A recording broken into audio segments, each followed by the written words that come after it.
ሰላምናችሁ የጌታ ቅዱሳኖች አንድ ነገር ዛሬ ሊያስቸግራችሁ ከዚህ በፊት አስቸግራችሁ አላቅም። ይህንን ቪዲዮ ለ10 ለ15 ሰው ሼር እንድታደርጉና ፎቶዬን ጫን አድርጋችሁ ሴንድ የሚለው ሲመጣ ሙሉን ሴንድ እንድታደርጉና በኮሜንት ላይ ገብታችሁ ወንጌል ይቀጥላል ብላችሁ እንድትጽፉ በጌታ ፍቅር አሳስባችኋለሁ። ላይክ አድርጉ።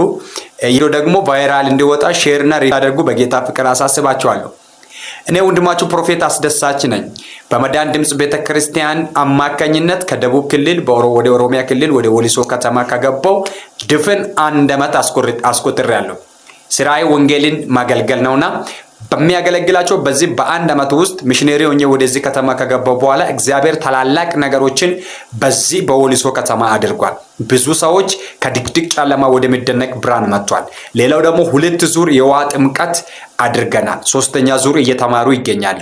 ሌላው ደግሞ ቤተክርስቲያኒቱን ተክለን በሳምንት 3 ጊዜ ታላቅ የእግዚአብሔርን ቃል እየሰበከንና ብዙ ሰዎች ከበሽታ ከጭንቀት ከተለያየ ሐዘን እየተፈወሱ ይገኛሉ።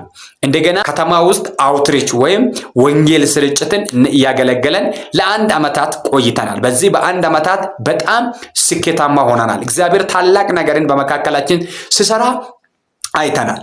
ስለዚህ በዚህ ቤተክርስቲያን ከተተከለች ወዲህ በቤተክርስቲያናችን ውስጥ ለአቅመ ደካማ ልጆች ወይም ወላጅ አልባ ልጆች በዚህን ሰዓት በሳምንት 1 ቀን ምግብ እየተመገቡ ይገኛሉ። መንፈሳዊ ትምህርትም እየተማሩ ይገኛሉ።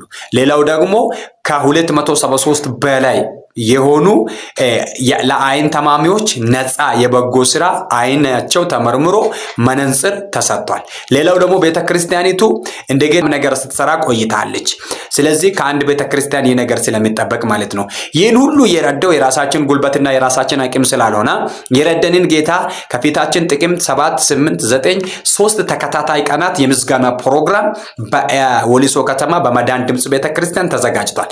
በዚህ ፕሮግራም ላይ በወሊሶና አካባቢ በጭቱ በአማያ በሆቤ እንደገና በቆርኪ በጎሮና በተለያየ በዲለላ በቱሉቦሎ አካባቢ ያላችሁ ቅዱሳኖች በሙሉ በመገኘት ከኛ ጋር ጌታን ከፍ እንድታደርጉ በጌታ ፍቅር እናሳስባችኋለን። ይህ ከታች የምትመለከቱት ባይነር በዛን ቀን መጥቶ የሚያገለግሉ የአገልጋዮች ፎቶ ነውና ሁላችሁም በዚህ ቀን በመገኘት የበረከቱ ተካፋይ እንድትሆኑ በጌታ ፍቅር አሳስባችኋለሁ። በቀኑ የመዳን ድምጽ ቤተክርስቲያን ወይም ክርስቲያን ዛንሰር ሚኒስትሪ ዋና ዳይሬክተር የሆኑት ፓስተር ቴራስ፣ ፓስተር ዩሩባኤል፣ ዘማሪ ትራዚክ፣ ዘማሪ ደሴና እኔም በመገኘት ከናንተ ጋር አብረን እግዚአብሔርን ከፍ እናደርጋለን። በቀኑ ወንጌል ይሰበካል፣ ለታመሙት ይጸለያል፣ እግዚአብሔርን በምስጋና ከፍ እናደርጋለን። ሁላችሁም ጥቅምት 7 8 9 ለ3 ተከታታይ ቀናት ሙሉ ቀን የሚቆየውን ፕሮግራም በመገኘት የበረከቱ ተካፋይ እንድትሆኑ በጌታ ፍቅር አሳስባችኋለሁ። ይህንን ቪዲዮ ለ30 ለ25 ለ20 ለ15 የቻላችሁትን ያክል ሼር እንድታደርጉ በጌታ ፍቅር አሳስባችኋለሁ። ወዳችኋለሁ። ወንጌል ይቀጥላል።